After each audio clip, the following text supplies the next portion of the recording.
Assalamualaikum warahmatullahi wabarakatuh. Selamat pagi, apa kabar agan semua? Semoga selalu dalam keadaan baik, sehat walafiat, serta dalam lindungan dan ridho Allah Subhanahu wa Ta'ala, Tuhan yang Maha Esa. Amin, amin, amin ya robbal alamin.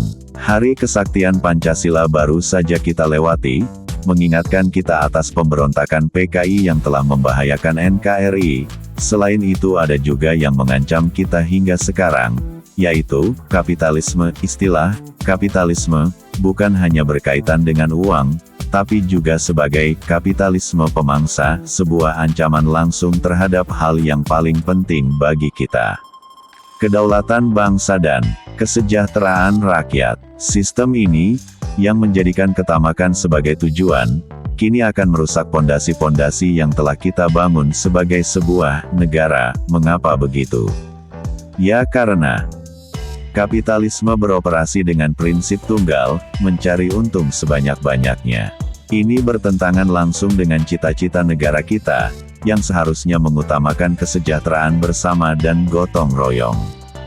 Dalam pandangan kapitalistik, pertumbuhan diukur dari laba korporasi perusahaan, bukan dari apakah rakyat di desa paling terpencil sudah sejahtera.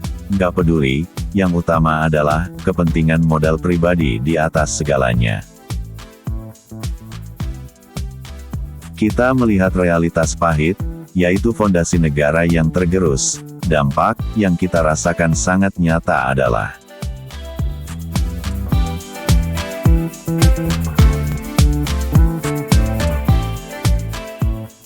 jurang sosial yang makin dalam, melemahkan persatuan bangsa. Kita menyaksikan kerusakan ekologis masif, di mana hutan dan lautan. Hutan dan lautan kita dikorbankan demi kepentingan industri. Ini adalah pengkhianatan terhadap kekayaan alam nasional. Dan secara kolektif, kita mengalami kelelahan mental, sehingga energi kita habis untuk bertahan hidup, bukan untuk berpikir kritis sebagai warga negara yang berdaulat. Wajar saja bila kemudian kapitalisme ini mengundang kritik-kritik pedas. Di antaranya dari Om Felix Guattari, sang filsuf. Dia bilang bahwa sistem ini sudah jauh melampaui pabrik. Kapitalisme kini memproduksi wacana dan tanda melalui media dan informasi. Akibatnya, ia merasuk dan bercokol dalam kesadaran kita, jelas akan berbahaya bagi kebangsaan, karena membuat kita sebagai warga negara menjadi keluh. Kita melihat ketidakadilan dan eksploitasi alam di tanah air, tapi kita merasa tidak berdaya untuk mengubahnya. Dia menambahkan tentang 3 lapis kehancuran yang saling terintegrasi, berbasis nasional, yaitu kehancuran ekologis, kehancuran sosial dan kehancuran mental budaya. Kehancuran secara ekologis, eksploitasi sumber daya kita seringkali berujung pada penggusuran dan pelenyapan ruang hidup masyarakat adat, yang akan melepas mereka dari akarnya. Secara sosial, ketimpangan yang dinormalisasi melemahkan semangat persatuan dan gotong royong kita. Dan lerusakan secara mental budaya. Kita diserbu oleh gaya hidup konsumtif yang berpotensi mengikis identitas dan kearifan lokal kita. Kapitalisme juga mengancam kedaulatan kita.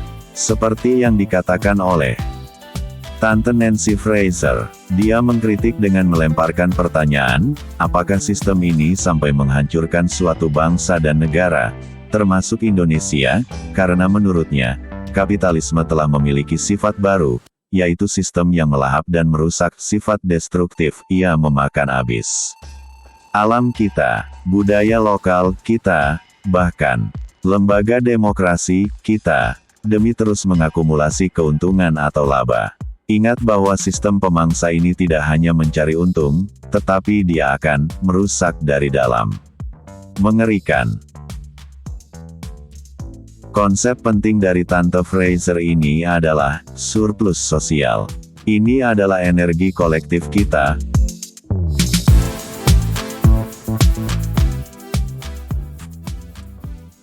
waktu luang untuk keluarga, waktu untuk kegiatan sosial, berorganisasi.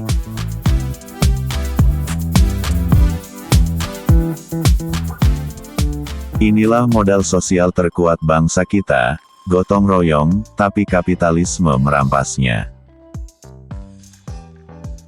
Waktu kita habis terserap dalam pola kerja non-stop yang abai pada kemanusiaan, dan kreativitas terbaik anak bangsa direduksi menjadi komoditas semata, bukan untuk kemajuan bangsa. Ini benar-benar mengancam, ya kan Gan?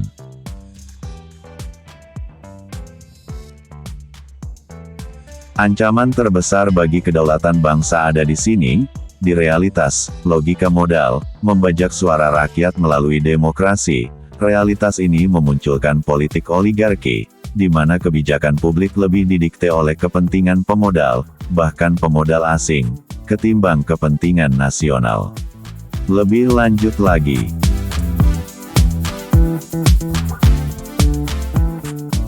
sektor-sektor vital, seperti kesehatan, dan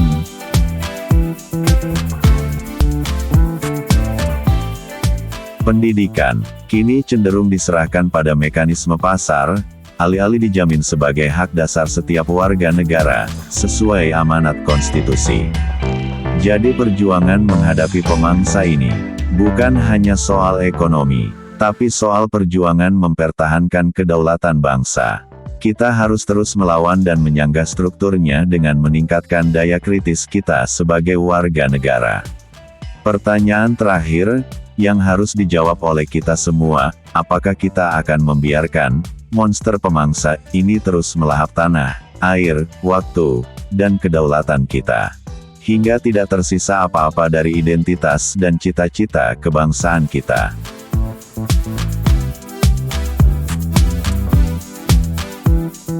Atau sampai NKRI dikubur di pojok paling asing di dunia ini? Demikianlah Gan obrolan tentang predator kapitalisme kita, tiada gajah yang retak.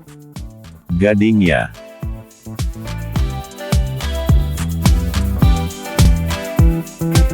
Maka, mohon maaf atas semua hilaf saya. Dan kuakhiri dengan wabillahi taufik wal hidayah. Wassalamualaikum warahmatullahi wabarakatuh.